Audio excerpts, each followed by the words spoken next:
I'll see you guys in the dark. I was a high school senior and part of what you would call the popular kids, which meant when my friend David told me he was going to have a party out in the woods on Halloween night, I just knew there would be trouble. David's parties were always notorious for getting pretty wild, but that was to be expected. We lived in a small town where the best thing to do with your free time was either loiter around the library or go for a drive for the sake of driving. When a party was happening around here, next to everyone in our school showed up. You didn't really need an invite so much as just to know where the thing was being held. That fall was particularly bad for having nothing to do for us teens. Trick or treat was a bit past us at that point, and it was tricky to get our hands on any horror movies to watch with our limited resources and the lack of a video store. This would be the first and last time to memory that there would be a party out in those woods, not that I knew it at the time. David told us all about his little plan in the first week of October, so we all suddenly became a lot more focused on coming up with cool costumes to wear to impress our classmates and not our studies. A fact that made my parents already a bit annoyed with me, but I kept in their good books by doing extra chores around the house. When the night did finally come, I ended up going as a zombie. Pretty cliche, I know, but I put a little extra into it. One of my favorite subjects in school was art, specifically anything that had to do with painting and textures. I used what little skills I had to paint myself up in a sickly gray color first. Across the parts of me that would be visible, I put bloody gashes and festering wounds. I'd have to take one hell of a shower the next day, but it'd be so worth it. Over the top of that, I slipped on an old shirt I had picked up from the thrift store and ripped to hell to make plenty of ragged holes. A set of matching pants and old shoes which were falling apart already, without further change to them, closed off the ensemble. The last addition to my costume, I wouldn't paint on until after I was out the door and in my friend's old pickup truck. My parents weren't exactly thrilled with me going to the party in the first place, but if they saw the inverted cross I painted on my forehead, they would have flipped. They were old-fashioned, to say the least. Perhaps then, I only even wanted to add that to be extra edgy, try to push the envelope. Without it, though, I sometimes wonder how things would have gone differently. We ended up arriving at the party a couple of hours late. My buddy had forgotten the beer he was going to bring, and he made us double back to his house to get it, which added to the already hour delay we had getting there. That was more than fine though, because when we showed up to the party, already in progress with a couple of cases hoisted above our heads, we were met with a round of cheers. I had to hand it to David. The party was a hell of a lot better than I thought it would be. He must have had a few of the guys help him out because the entire place was decked out with decorations. A bonfire roared in the center of the party, giving it plenty of light along the other sources of light that had been set up. Crudely carved jack-o'-lanterns were scattered around the clearing, and best of all, there were plenty of snacks and drinks set up on a few folding tables. There must have been at least 100 people there when we arrived, and the majority were already buzzed. That meant that I was egged on to catch up as my friends dragged me into the mess of dancing and drinking, quickly diving headfirst into what the night had in store. The next couple of hours, the party was the typical fiasco. Dancing, music, hanging out on the sidelines or by the snacks. It was a real good time overall, and I had my fair share of drinks. I did, however, try to balance it out somewhat with some water. My parents didn't know about the booze that was going to be at the party, though they probably had their suspicions, so I had to try to be able to act at least somewhat sober when I got home. Eventually, though, the party started to thin out. 100 turned to 50, which eventually turned to around 20 people.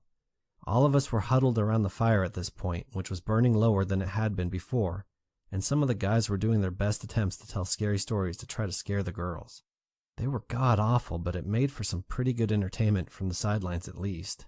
From the sidelines, I felt the sudden call of nature and excused myself, staggering off into the bush to take care of it. Now, there were still enough people that I made sure to go deeper into the woods than I normally would to avoid being seen.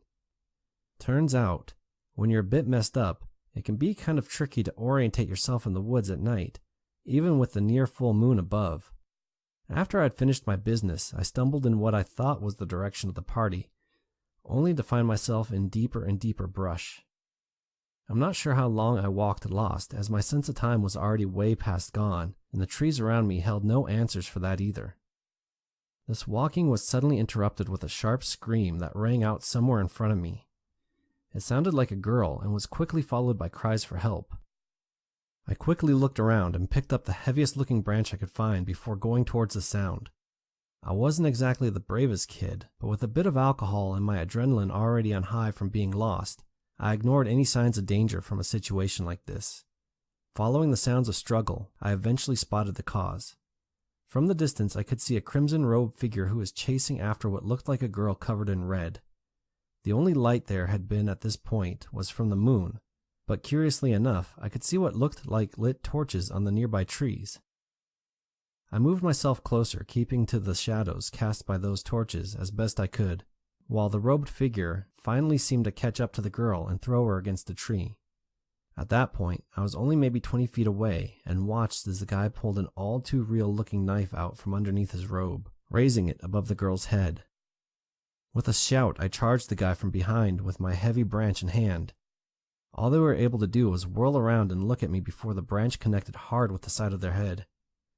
The robed figure fell to the ground with a thud, and their hood was knocked off, revealing a bald-headed man that had strange symbols painted across his face. I was breathing hard at that point, but I didn't take time to think about what those things might have meant. Now that I was closer to her, I realized that the girl was without any clothing at all.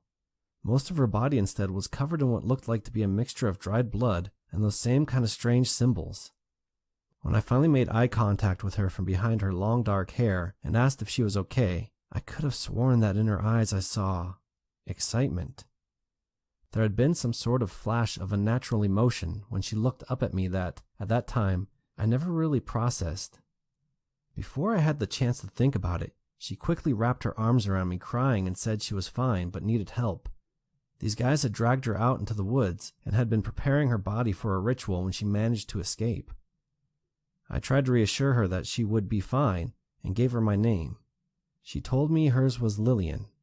I gave her my t-shirt that I had on underneath my ruined dress shirt, and she put it on quickly before we left. It wouldn't be much, but at the very least, it would cover her up a bit. She took it and wiped the tears away from her eyes. I took the guy's knife off the ground as well. It had a handle that seemed to be coated in silver, a dark purple gem stuck to the bottom, and a black blade that was razor sharp. I must have been gone from the party for some time, because it only took us maybe another 10 or 20 minutes before we could hear my friends shouting my name into the woods. Me and Lillian had moved quietly, trying to avoid any encounters with the crazy fucks that were out here, so we almost didn't come out at first, until I spotted David with a flashlight in hand. I took Lillian by the hand and led her over to my friends. A lot of them were relieved to finally find me, but suddenly had a ton of questions when they saw who I was with and the state she was in. Then David saw my arm. He pointed to it and asked if that was part of my makeup. I looked over to where he was pointing and saw that my left sleeve was completely soaked with blood. Apparently, when the cultist guy had turned, he actually managed to get a quick slash in that struck me on the shoulder. It wasn't extremely deep, but obviously enough to have caused a lot of bleeding. Adrenaline must have made me not even realize it, but now that it was pointed out, it started to sting like a son of a bitch. I told them all what happened, and they probably wouldn't have believed me if I didn't have that wound. It was Halloween after all, and pranks around this time were always rampant. All of us made it back to camp in record time, as they took my word that there was a good chance these woods had some crazy assholes looking to stab someone. When we got back, they managed to get the girl a pair of pants, as someone had an old pair in the back of their truck. Before putting them on, though, she asked us if we had any wet cloths that she could use to wipe herself clean of the blood and marks. We ended up ripping a piece of cloth from one of the decorations that was a Grim Reaper. Well, they helped the girl, and I went to go and get a first aid kit that one of my survival buddies liked to keep in his glove compartment. Now, he had parked a better distance away than most of the vehicles, but it was still within earshot of the music that still played on in the background. I pulled out the first aid kit and ripped off the ruined sleeve that had hung on by a thread. The disinfectant burned when it hit the wound, but it did its job, and after I slapped a band-aid across it, I quickly scanned the woods around me. There still didn't seem to be anyone out there yet, but I felt like we should probably just leave right away and come back tomorrow under daylight to clean up. As I walked back to the camp, I started to notice something was off. The closer I got, the louder the music became, yet I heard no voices speaking. Only the sound of cheesy Halloween music was heard as I walked down that dirt path. That was the same music that must have dampened any of the struggle. It was when I approached the edge of the campsite that I saw the first body. I couldn't even tell who it was, as their face had been mangled beyond recognition, almost looking like a smashed pumpkin. I didn't have that knife anymore, but I still ran into the camp. All around were the remains of my friends. It looked like they had been put into a blender. Body parts were strewn across the campsite. Organs hung from nearby tree branches. And standing there in the middle of it all was Lillian. Her head tilted back and scanned around the scene like she was admiring a work of art. When I finally saw her face, I could see that it had a smile across it, one that only blossomed when she spotted me. I tried to ask her what happened, but couldn't muster the words when I looked at her. I realized that her body was covered in blood again, but this time it was fresh. There were no signs of those symbols on her, though. Not a single one was left visible. I took a few steps back from her and fell to my ass as she approached. She still sported that smile as she leaned down in front of me. Carefully, she put her hands on my head, pulled my head forward against her lips, kissing the inverted cross. When she let go, I felt a searing pain in my skull and fell onto the ground in agony. All I could do then was watch with my head turned to the side as she walked off into the forest. The last words I heard from her before I slipped into unconsciousness were, "Thank you for helping me. I won't forget that." I was woken up the next day by police officers that had been called out after numerous reports of kids not returning home the morning after. What followed was a blur. I told them my story, and of course they didn't initially believe me. It was only when they did a search of the woods that they stumbled across the remains of the cultist. They too were dead, and in much worse ways than my friends were. I never got the details of what had happened to them, but a few of the cops who had been on the crime scene ended up quitting only a couple months later. The entire event was ultimately chalked up to a fanatical group going crazy in the woods, killing each other and stumbling across an unfortunate group of teenagers who were having a party nearby. I was only left alive due to my costume, they said. My unconscious body must have looked already dead. I knew better, though. Turns out the cross had been burned into my forehead. I grew my hair over it, but whenever someone catches a glance of it, I know what they must think. It doesn't look like a scar. The clean edges of the inverted cross are almost good enough to call a tattoo. Every Halloween night since then, I wonder what really happened in those woods. I wonder if that man in the robes was really about to murder a girl in cold blood, or if he was trying to stop something that they had brought into this world, but couldn't contain.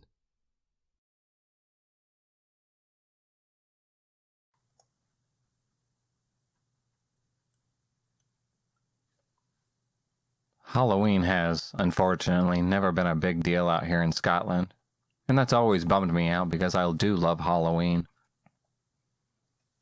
But after this year, I think I'll be happy never celebrating it again. My street and the next street over have a lot of young kids who go out trick-or-treating. So while I was out shopping all day with my mom, we decided to pick up some sweets in case someone came over to our door. I had plans to go to the cinema to see Ouija with my boyfriend. So when I got home, I was getting myself ready to go out, and my mom was busy putting the shopping away. So when the first load of kids came to the door, I was the one who answered it. There were children from our street, the next one over, and some I couldn't recognize as well as an adult at the end of the path. And they were dressed all in black, and had some sort of mask covering their face, but it wasn't anything I recognized from a movie or anything. Anyway, they all told me their jokes, and I gave them their treats, and they made their way back down the path onto the next house. I was about to close the door when I noticed that the guy with the kids was still standing at the end of my path. He hadn't noticed, and he wasn't watching the child either. He was looking right at me, and my skin started to crawl when I realized that he was just staring at me. I backed slowly into the house and watched him as he raised his hand and waved slowly at me. And I was about to call out to him when my mom came to the door and made sure that I was all right. He took off in the opposite way from the children. He hadn't been with them at all, and he left as soon as he realized that I wasn't home alone. I was completely freaked out and told my boyfriend all about it when he came to the house to pick me up, but I quickly forgot all about it when we were watching the movie. When I finally got home, it was getting really late, and trick-or-treating was well and truly over around here. When I got inside, my mom was just getting ready to take the dogs out for a walk, so that they would do their last-minute business, and they would meet my dad on the way back home from work. So I was going to be home alone. After my horrible encounter posted on here, I don't really like being home alone, but it's worse on Halloween, and it always has been. Anyway, I was home alone, and I grabbed some snacks and went up to my bedroom and onto my computer so that I could do some of my writing, scroll through Tumblr, and listen to my music. After my first creepy encounter with the guys coming into my house and into my backyard, my dad bought a motion censored light and attached it to the wall of our house right outside my window. Normally it will go off whenever a cat walks along our fence, but it will usually go off after a couple of minutes. I always know when the light has come on because it lights up my whole room, given where it's placed. And while I was sitting at my computer, the light came on. I ignored it at first because I knew that it would go off soon, but 5 minutes passed, and it still hadn't gone off. So I opened up my blinds to look outside and see what was going on. My stomach almost fell out of my ass when I looked out and saw the creep from hours before sitting on the fence, waving at my window to keep the light on. His waving slowed down suddenly when he spotted me, and it was all seriously creepy again, and I didn't know what to do. I just got flashbacks from before. Luckily, I heard the front door open and my parents coming into the house with the dogs, so I rushed down the stairs and started screaming at them about the guy on the fence. My dad didn't question me. He took the dogs and rushed through the house, threw the back door open, and ran outside, and then I heard him shouting, "Get the fuck out of here, you creep! I'm going to phone the police!" Dad scared him off, but I convinced him not to call the police because I didn't want to relive the whole thing over again. I just wanted to go to sleep and forget all about that whole night. So, to the creepy guy in the mask waving at me from the end of the path and sitting on my fence, let's not meet again.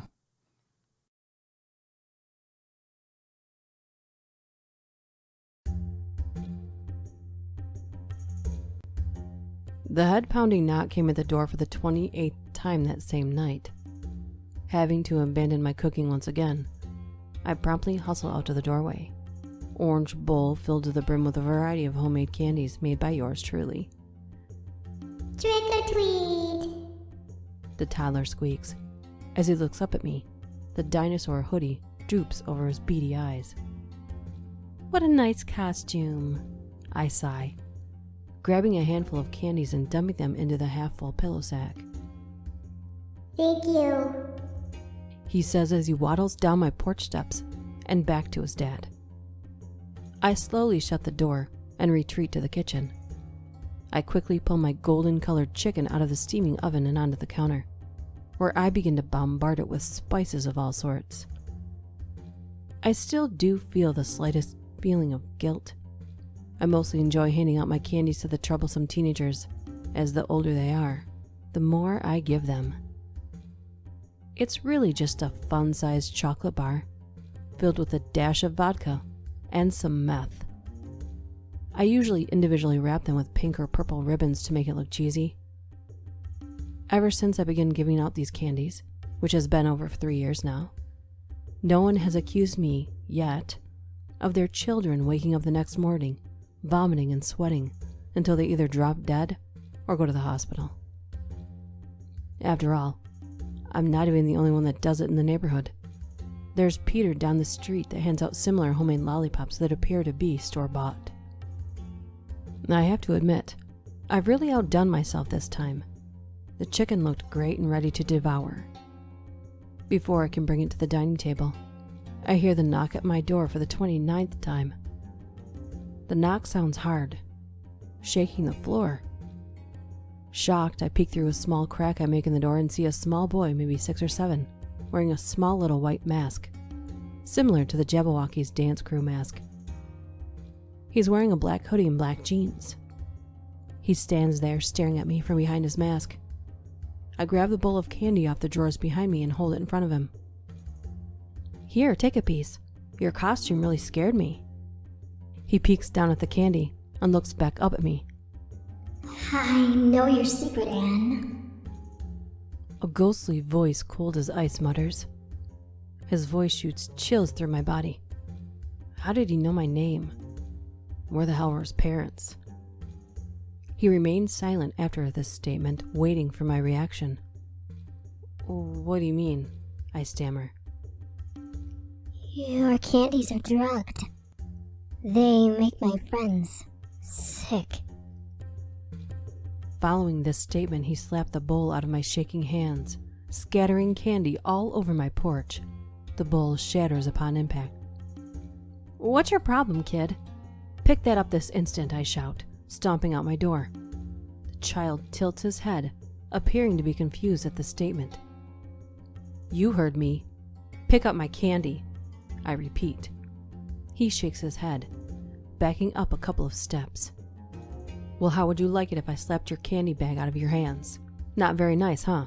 Now pick up my goddamn candy. He shrieked a high-pitched scream and ran down the steps of my porch and across the street. Hey, get back here! I shout, slamming the door behind me and slipping on my slippers. I sprint across the street and past innocent children in costumes and bewildered parents. I manage to see a small, dark figure pushing his way past others. He turns onto the next street, crowded with cars and screaming kids. At least this street is lit up. I could clearly see him far ahead of me on the uneven pavement, but he was far too fast. He turned the next street very quickly, causing me to lose him. Grumpy, I make my way back home to see kids huddled on my porch taking fistfuls of chocolates like a piñata just burst. I make my way up my porch and realize my front door is locked. The kids, watching me curse at the starry sky, flee towards their angered parents and quickly made their way onward. Luckily, I usually keep my back door unlocked, so I hop my fence and manage to make my way into my nice, cozy house. Locking the door behind me, I turn on my porch lights and return to my kitchen. My chicken was now cold, undercooked, and ruined, so I decide to clean up my porch. I make sure to unlock the door this time and head outside. A Halloween night was almost over now. It was 11 o'clock. I decided to bring a chair out and sit on the porch for the rest of the night. Only a couple of guests attended, all teens. Once the last light on the street turned off, I returned back inside and popped in one of my old horror movie flicks, Hellraiser, and began to doze off on the lumpy couch next to my bowl of steamy, buttery popcorn. But before I can completely fall asleep, a loud knocking came at my door. What in the world? I mutter, bolting up from the couch. I swing the door open and shout, "Go home, it's past midnight, you."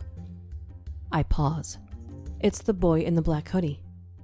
Before I have a chance to react, he disappears across the street once again. "You best run away before I call the cops on you. Get away from my house." With all my force, I slam the door shut and lock it. Just in case, I grab a knife from the kitchen and return to the couch, ready to scare off any late-night visitors. I return to the couch and lie down like nothing happened. The movie is almost over. Same ending I've seen a million times. The movie was over for a while. I turned off the TV and fell asleep on the couch for no apparent reason. I was probably asleep for about 2 hours before I heard my back gate creaking open. Now fully awake and alert, I grabbed my sharp knife off the floor, standing in the middle of the living room. I quickly flicked on my light switch and stared at my sliding doors, eyes round as quarters. For around 15 minutes, all I could see were the sprinklers lying dormant in the middle of my lawn, flowers swaying in the gentle wind. Just when I thought it was my mind being paranoid, I heard the 29th knock at my door of the night. Same knock as the other two, shaking the floor, causing me to jump out of my skin. I dare not open the door, as the child might be there. I creep toward a nearby window in my bedroom, that reveals a part of my porch. I open the shades enough to peek through without any suspicions, and I see the same little black hoodie sitting on my porch steps, waiting for me to answer. He seemed harmless. Maybe he just needed help and he was afraid. But then again, he knew my name and my secret. No, I should probably leave him there. He might leave. I inspect his every movement, making sure nothing is harmful or will damage my property for the next 20 minutes. Just when I think he's going to get up and leave, he stands up and whispers something to himself. But I hear it loud and clear. I know you're watching me through the window. Come out here, now. His voice is soft, ghostly. His words seem to pass right through me, shaking me down to my core. I jolt back from the shades, heart racing.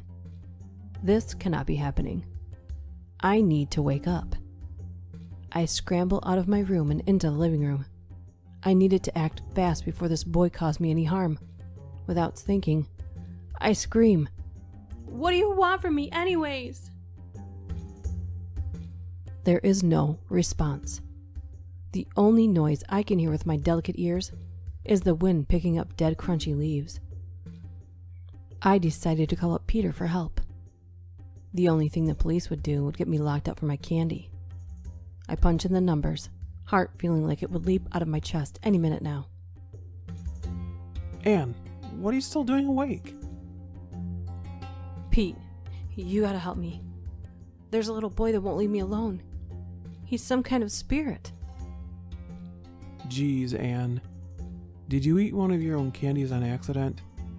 I'll come over, but I assure you nothing's wrong. Okay, thank you. Peter hung up shortly as I sat on the couch miserable. Peter called 5 minutes later. Help me. Peter says in an agonizing voice. He strains out the words slowly. Pete, you okay? Pete! I cry.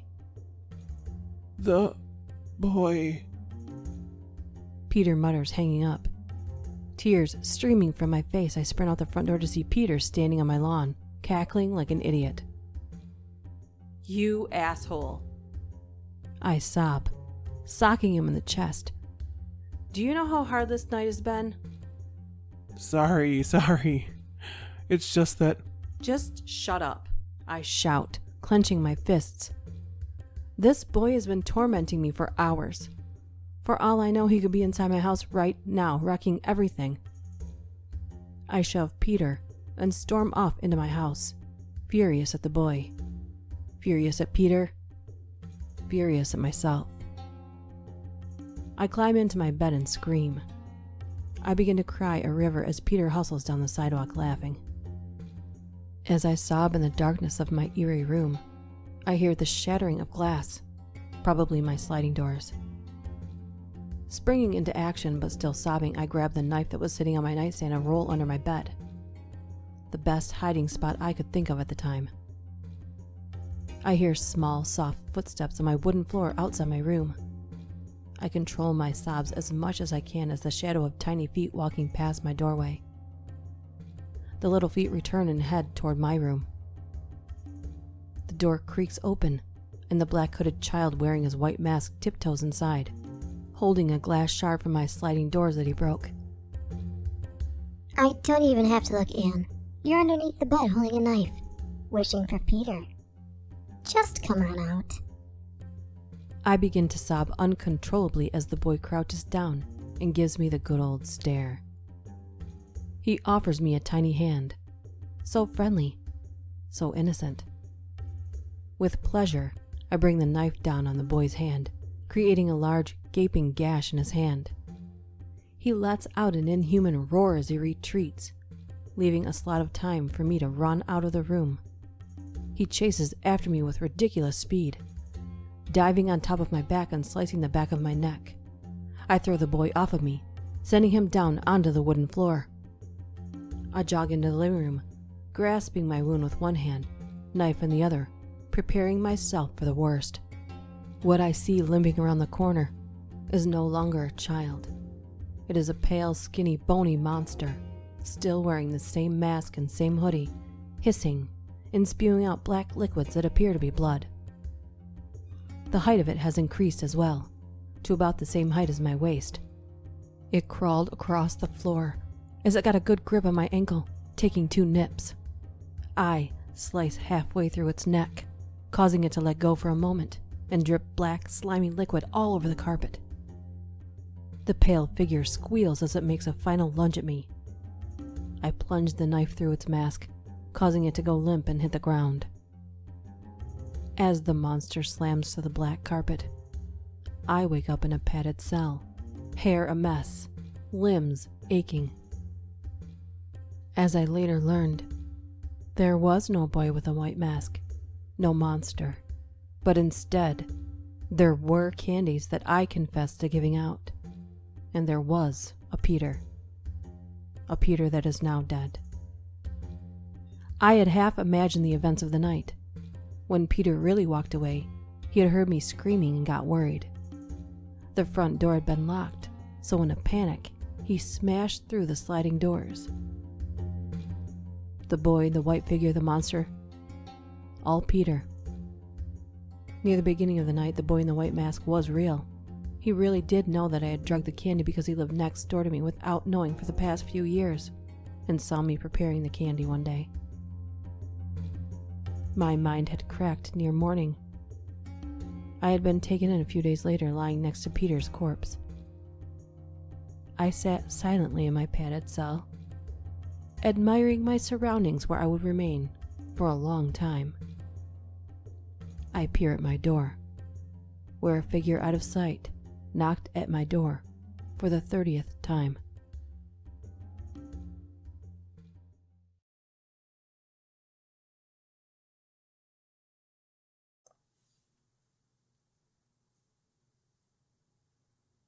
So this happened on Halloween when I was about 11. My friend and I decided to go out trick-or-treating. I lived in a very nice neighborhood, one of the ones where everyone gives out the full-size candy bars, so it wasn't unusual to have a lot of people come there to trick-or-treat.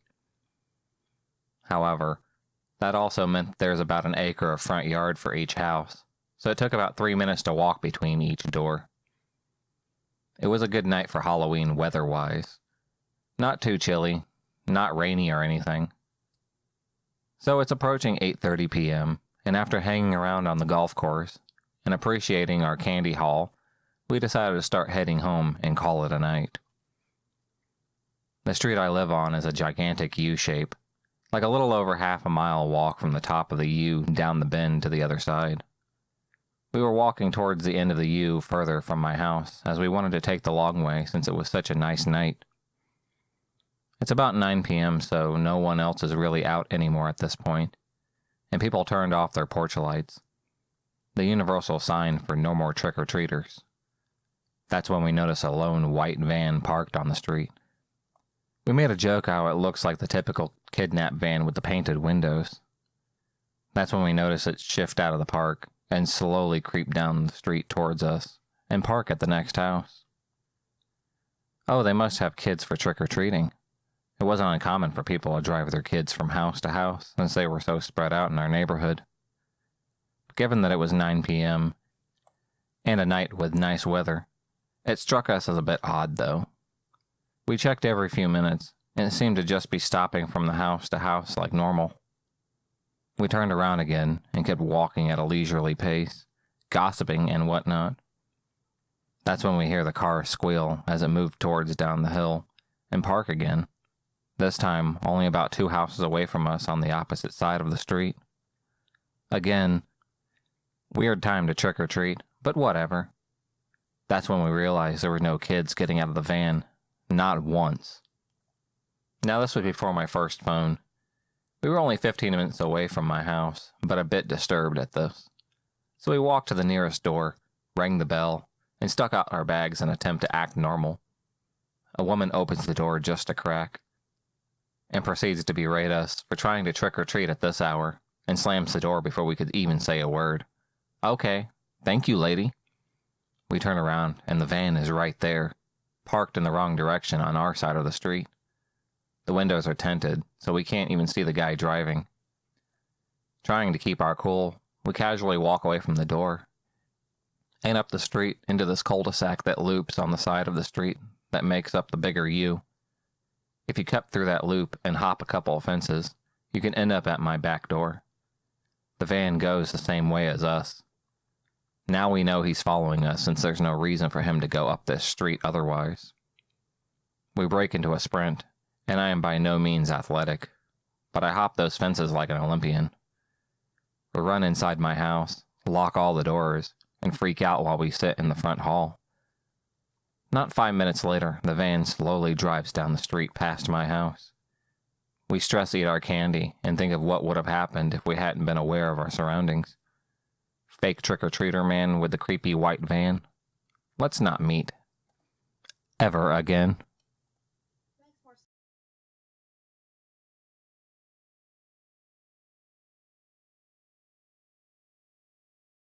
Let me start out by talking about the cemetery and the area around it. The cemetery is visually stunning. It has a completely open area where you can see all the graves around and into the distance.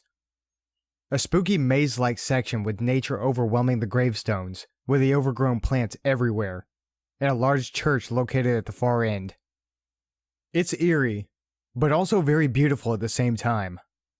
But before this incident, I never really cared about this graveyard all that much. I walked past it when having to go meet friends, or when I just wanted to take a shortcut to get home, and recently, to get to college. The cemetery was next to some very spooky alleyways and the council estate, so you had to watch your back when you walked through this place due to the constant rumors of drug dealers, muggers, and all sorts roaming the area at night. Nevertheless, the cemetery didn't seem too interesting to me, until a friend told me about a bizarre story involving his brothers and their friends. The brother and their friends used to play a game inside the cemetery at night. I don't recall my friend telling me exactly what game it was, but that's not important. They were just being typical teenagers, causing mischief to make the day worth it, since the district had the excitement of watching grass grow. After about 20 minutes of doing their little game, they began to notice something off.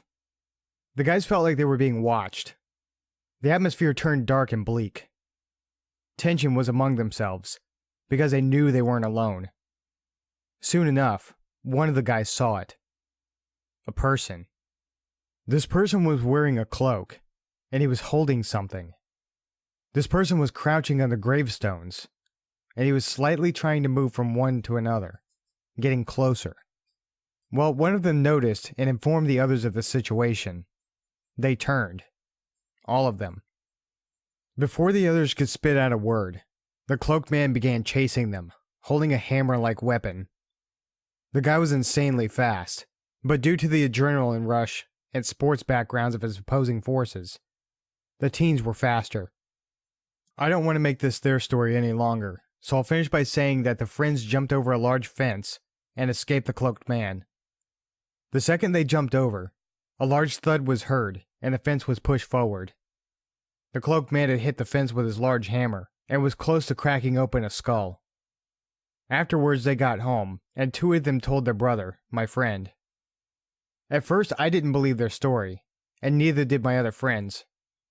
The friend named Sam who told me, and the others of this story, doesn't exactly lie a lot, and he seemed serious. I was thinking that his brothers were lying to him, but I thought, hey, screw it, I'll go see if the cloaked man is there. And you guys are coming with me. A day after presenting my friends with a little adventure idea, I began planning where we should meet and how we were going to do the quest. Suddenly, my friend David texted me. He already went looking for the cloaked man the night before with his friends. His encounter with this cloaked man was a little less frantic than the other confrontation, but this time a little bit more outlandish. David went with two other people. When they went deep into the cemetery's open, one of the guys immediately shouted, "Hey, no face!" David tried to tell him to shut up, but he wouldn't stop. The group carried on through the pathway, surrounded by dead people until they reached a large shed. David and the others hid behind a bush and saw him. The cloaked man was inside.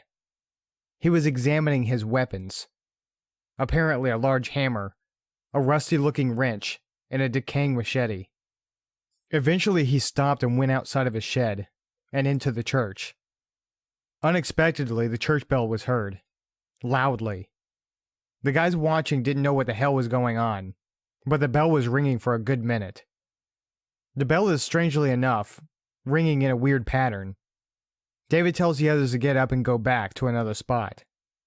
They hide behind a bench this time, being further away from this strange church.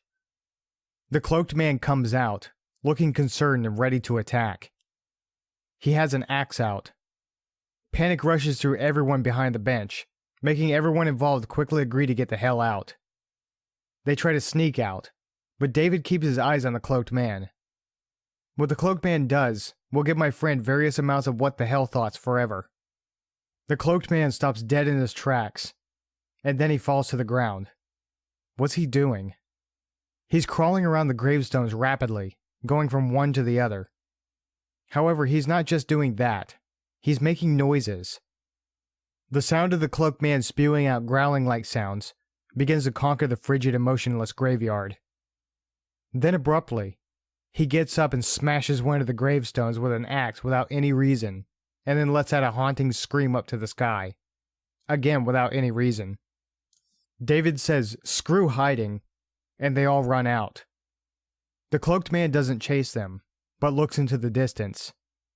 When he finished his story of discovering more about the cloaked man, I thought there would be no point in going there now. We all know that this cloaked man is a weirdo that preys on teens in poor short-lived gravestones. What else can you find out?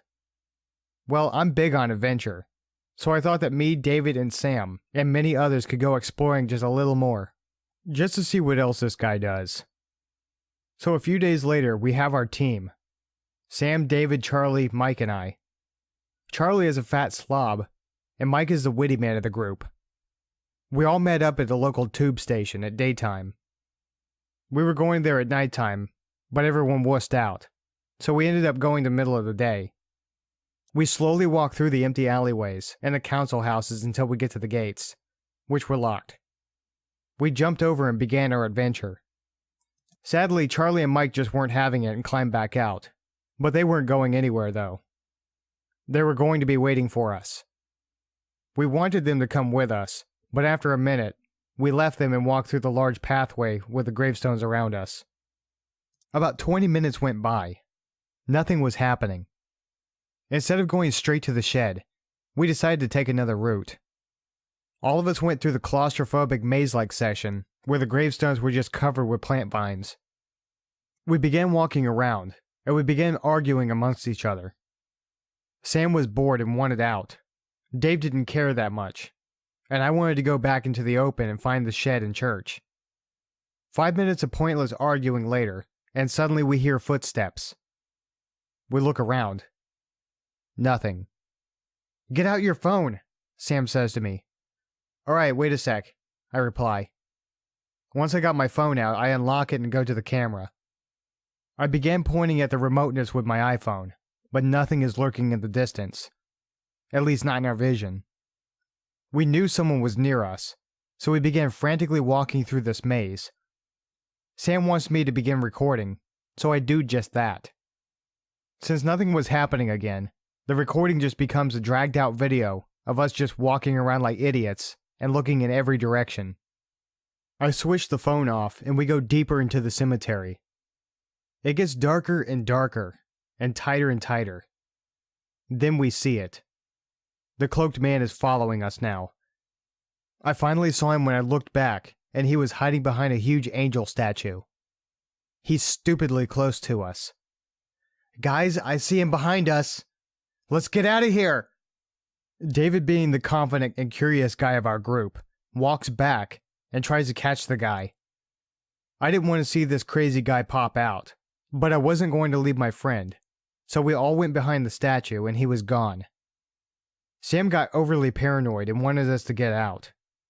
He had a crawly feeling that the cloaked man was just staring at us. We continued on, being idiots, and that's when I spot him again on the other side. He was a little bit further away this time, so I wasn't scared, but I could see him trying to get closer. He was trying to blend in horribly with the trees. I started to freak out. David and Sam noticed something moving, so we ran about 30 feet away. The cloaked man was now going in the other direction and entered the church, which was noticeably where we hid. Then we heard those bells. David confirmed that those bells were the same ones that he heard the other night. The cloaked man then came out, and he had a huge axe with him. Without any hesitation, he charged at our direction. Let me just clarify the locations by saying that we were all still in the maze-like area of the cemetery, but we could still see the open area in the distance, where the gravestones and church were located. So he was far away, but charging at our direction. He knew we were here. Even though we were hiding and nowhere near him, he still knew our location. He didn't change directions or anything. He sprinted on a line with his axe in both hands, and when I realized he was getting closer and closer, I yelled, "Run!" and we legged it. We ran and I looked behind. He was right there, ready to swing at us. We didn't want to split up, so we ran around the maze until we found a pathway with large hedges on the side. No going back. We all ran through the path, but after running down this path, I was beginning to have a heart attack. When I looked in front, I felt so much fear. I was already losing hope. It was a dead end. My friends and I were greeted with a locked shed at the end of the path, and no way to get in. There was also no way to climb on top of the shed either. We had the feeling of dread taking over our bodies. We waited a few minutes, and the cloaked man did not come. We silently went in the other direction, and stumbled back into the overgrown plant gravestone maze. We looked everywhere, finding broken tombstones and ripped up branches everywhere. There was silence for about 10 minutes, when we looked in every direction again, hoping the cloaked man was gone. All of us were sneaking around, until we got out of the maze and the claustrophobic feeling of that horrible area disappeared. The mundane gray clouds that suddenly appeared made the open cemetery look more disturbing and bleak than it already was.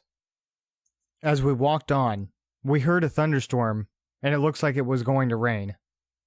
We try to jog out of there, when we look and see something sticking out. The cloaked man is in the distance, with his hood off, standing on top of a gravestone.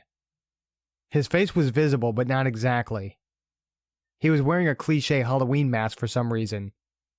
We stare at him for about 20 seconds before he goes down and begins crawling in our direction. We said screw this and ran until we jumped over the fence. Then we noticed Charlie and Mike wasn't there. Those bastards got bored and left, but I guess we can't blame them. After that, we were all freaked out and decided never to go into that cemetery again. We went home and that was it. The next day, I walked through a street with the cemetery on the left side and saw red tape and police inside the graveyard next to the church. I wish I had asked a police officer what was going on, but I was too freaked out to go back there, even with the police everywhere. I never did find out what happened there, and now that I think about it, I don't want to know.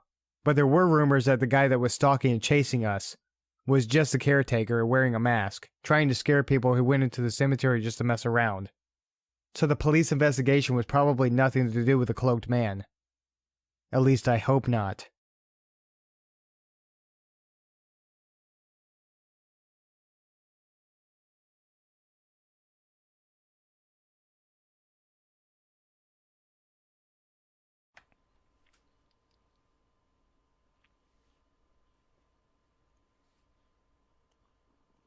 When I was in high school, me and my friends would spend Halloween night at our friend Emily's house. Her parents were cool with us hanging out and being teenagers all night, so often we would trick or treat and spend the night and get drunk, etc.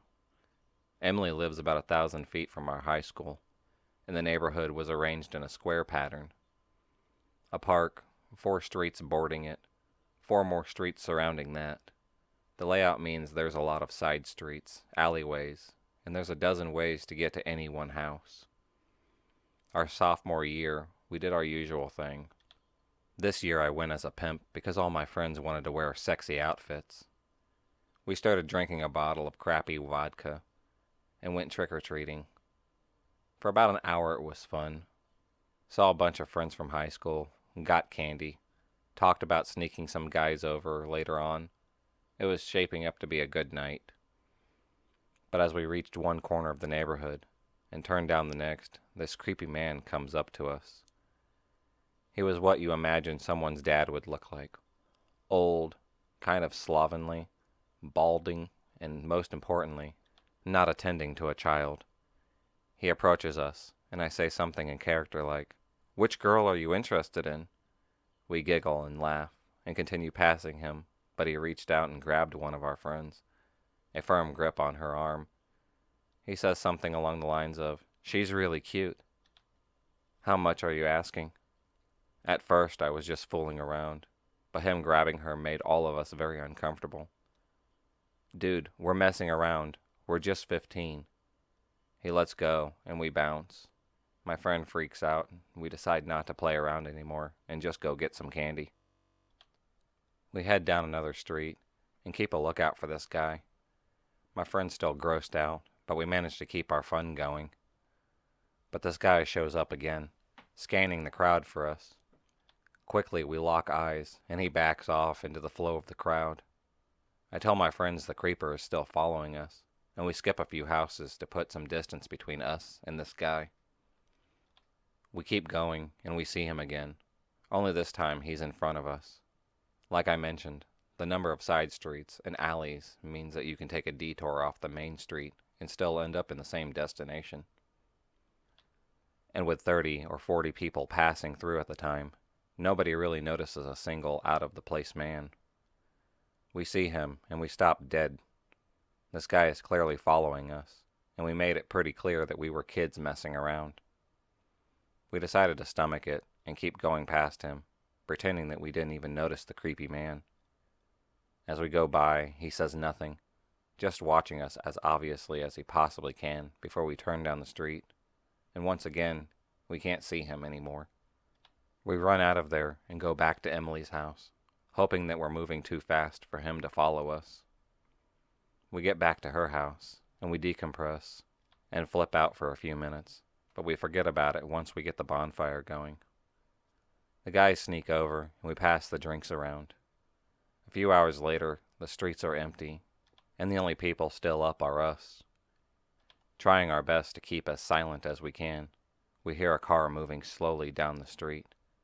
Not like someone's heading home after a night out, but like they're trying to look out the window, and moving too fast would make them miss it.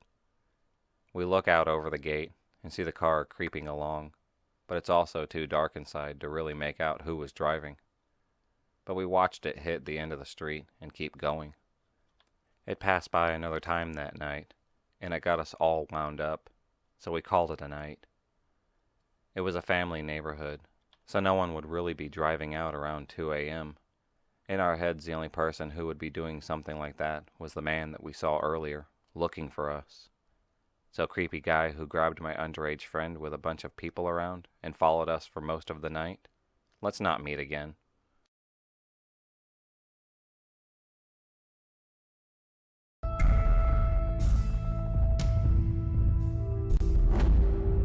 Six American spies had infiltrated the British top-secret archives, but unfortunately, they were caught.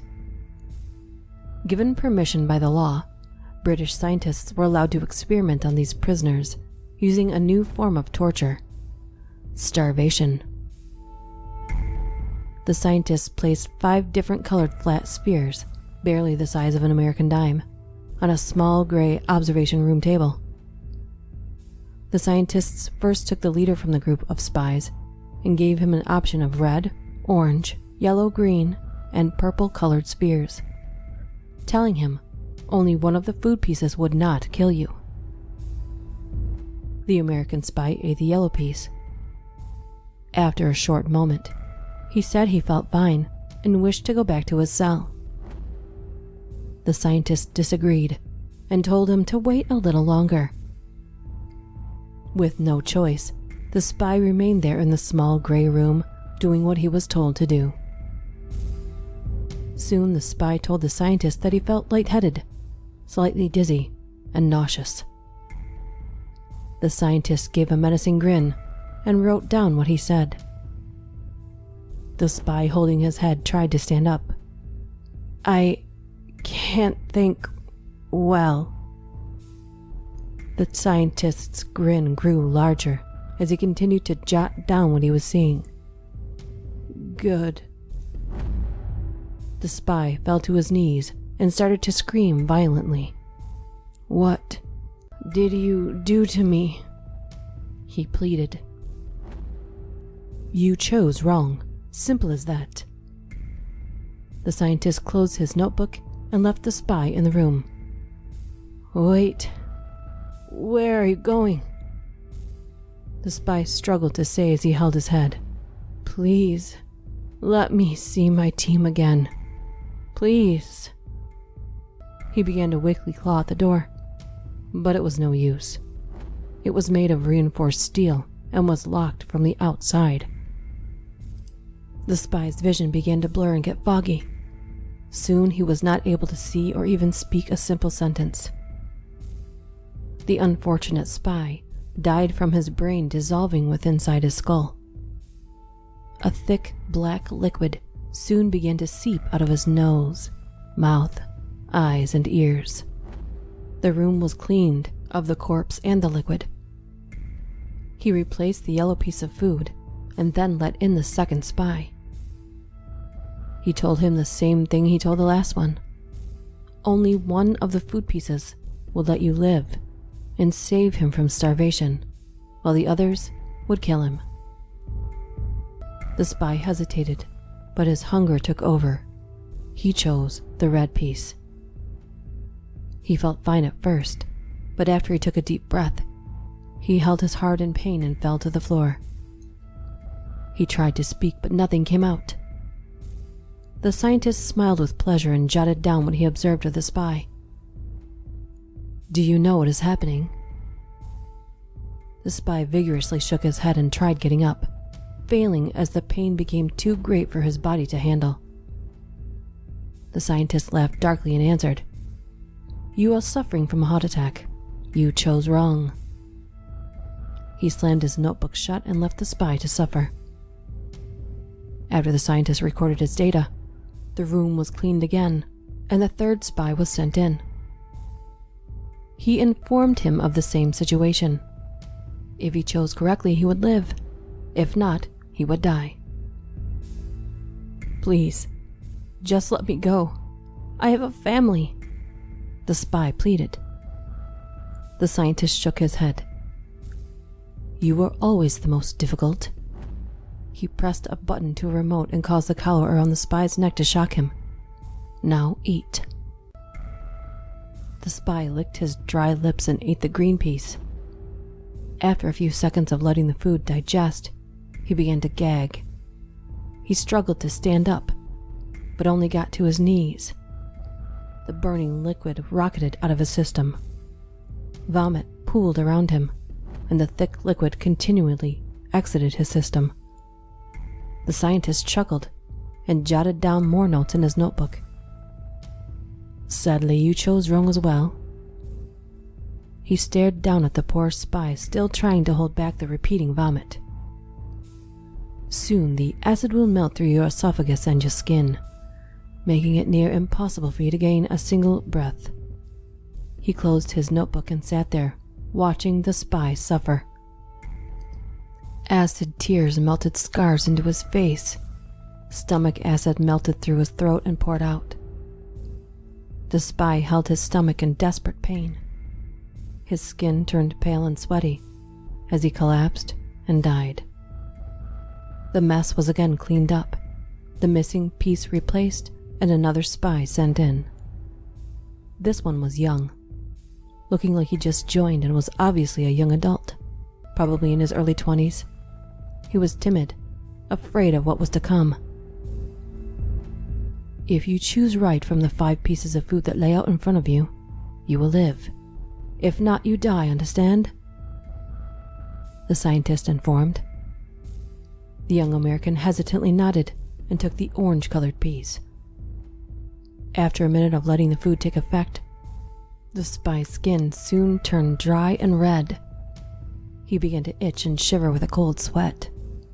He soon gagged and choked on his own blood, and held his side as he fell to the floor. "What's happening?" the young male rasped.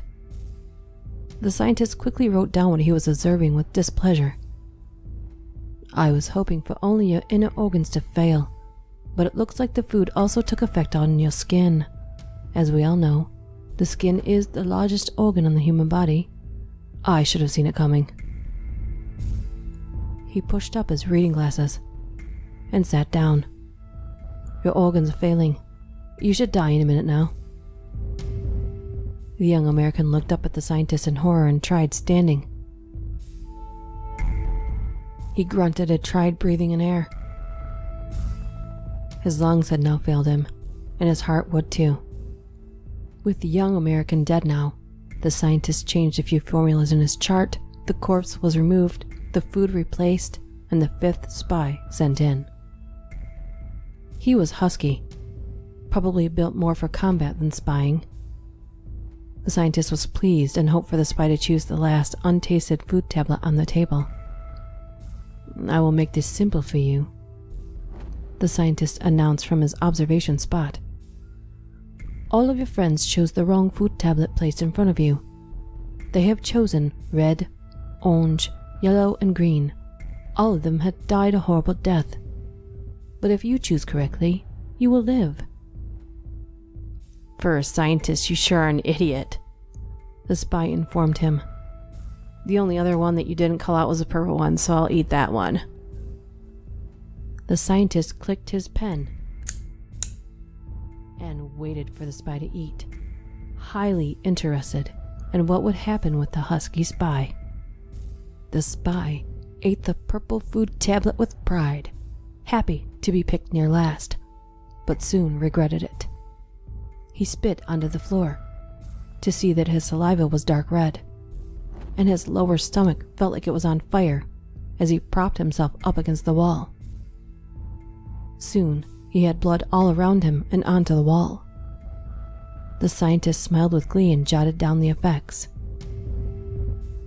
"This will be highly useful for hospital deaths in your country. You chose wrong." He left the spy to suffer and concluded how to counteract the food tablet's effects. The mess was cleaned, and the last spy was sent in. "Your friends," the scientist told him, "have all chosen wrong. If you eat any of the food tablets, you will die. But if you figure out how to counteract the food tablets, you will live and not die from starvation. Understood?" The scientist pointed to the spy with his pen. He merely nodded and observed the 5 food tablets set in front of him. Within an instant, he ate all of the food tablets at once and awaited for the scientist to speak once more. The scientist was baffled at first and closed his notebook without writing anything down. "You chose right. You may go back to your cell."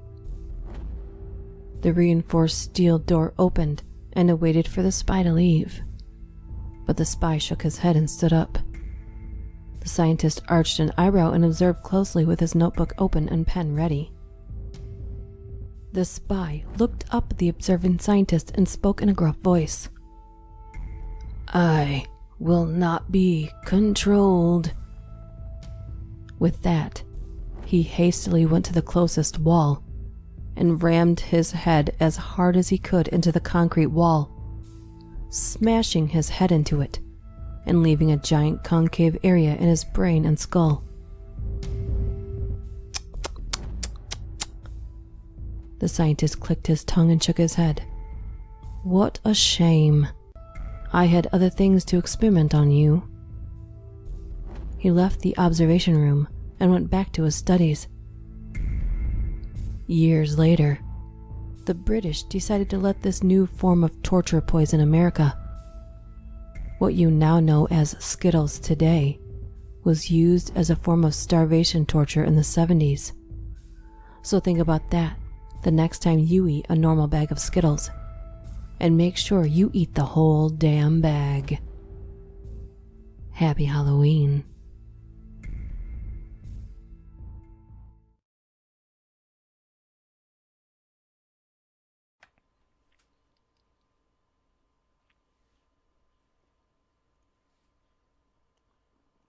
When I was in high school, me and my friends would spend Halloween night at our friend Emily's house. Her parents were cool with us hanging out and being teenagers all night, so often we would trick or treat and spend the night and get drunk, etc. Emily lives about 1,000 feet from our high school, and the neighborhood was arranged in a square pattern. A park, 4 streets bordering it, 4 more streets surrounding that.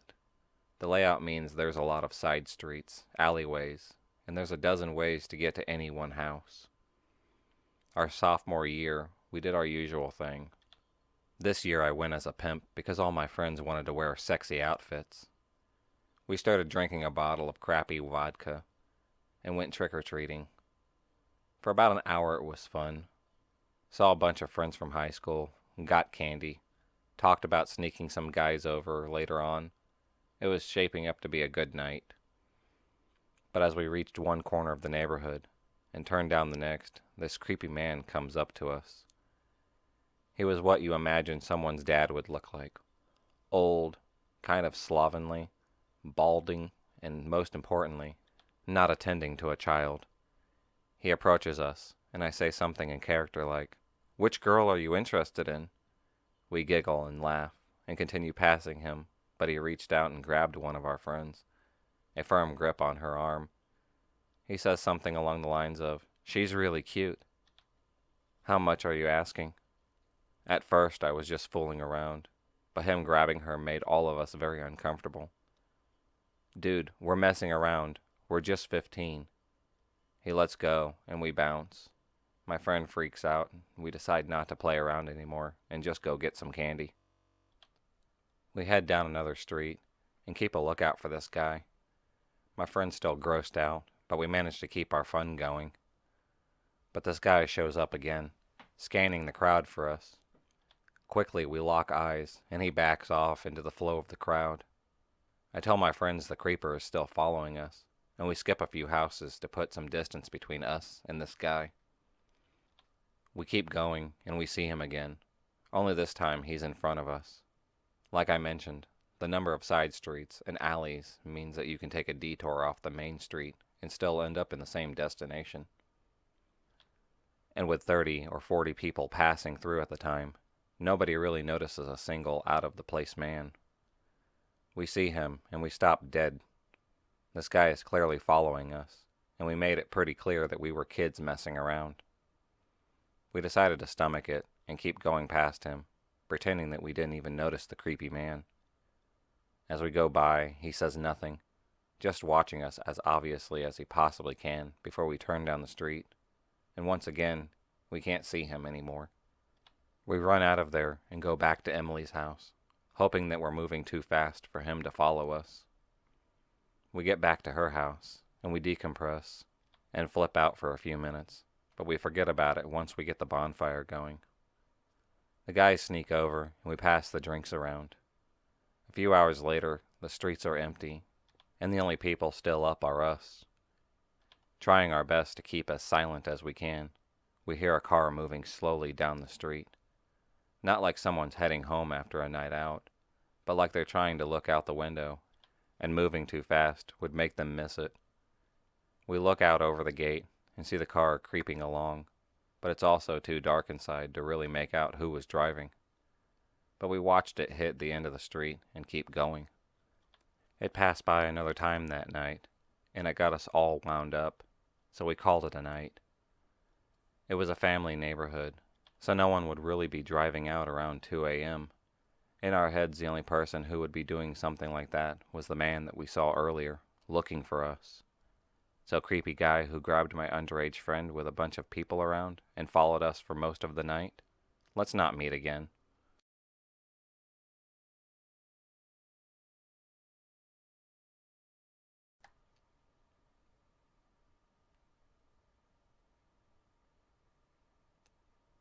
In 1982, there was a double murder with satanic undertones in my community. If you want to delve deeper into this very creepy story, I suggest you Google Corpsewood Manor. You will find extensive online accounts of many visitors to the site, as well as stories of paranormal occurrences. My story is this.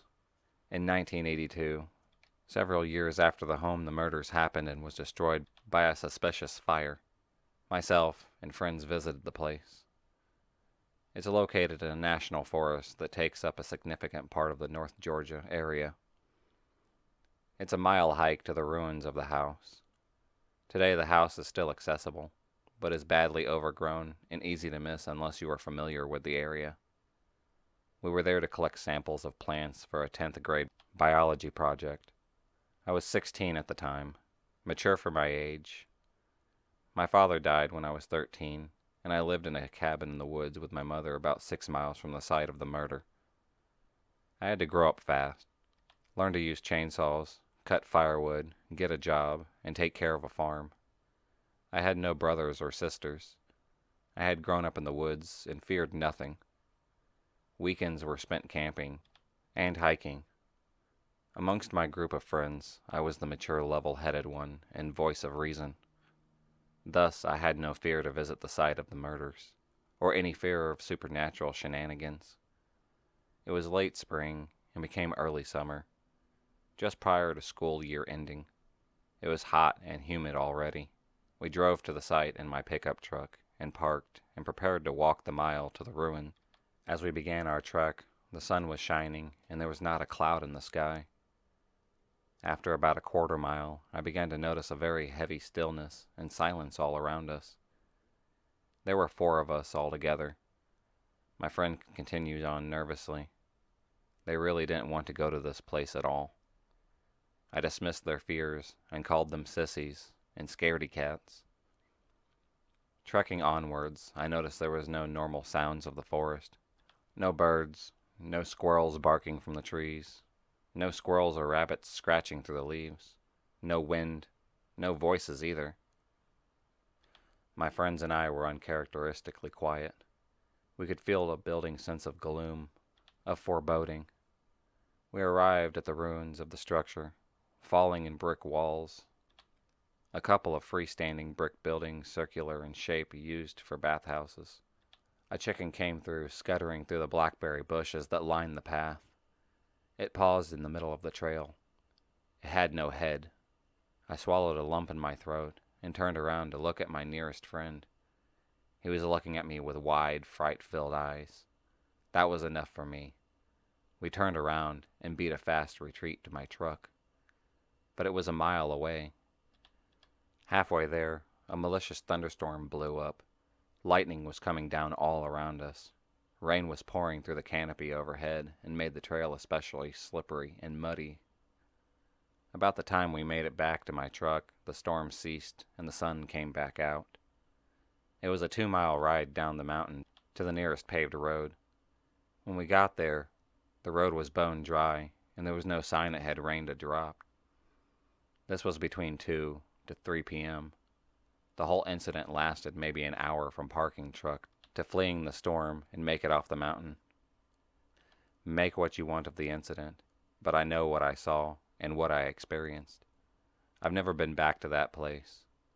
I would go back, but I've never found a reason compelling enough to override my reluctance. If you enjoyed this video, please subscribe, like, and hit the bell for notifications on future videos and become a stalker of the night. And I'll see you next time.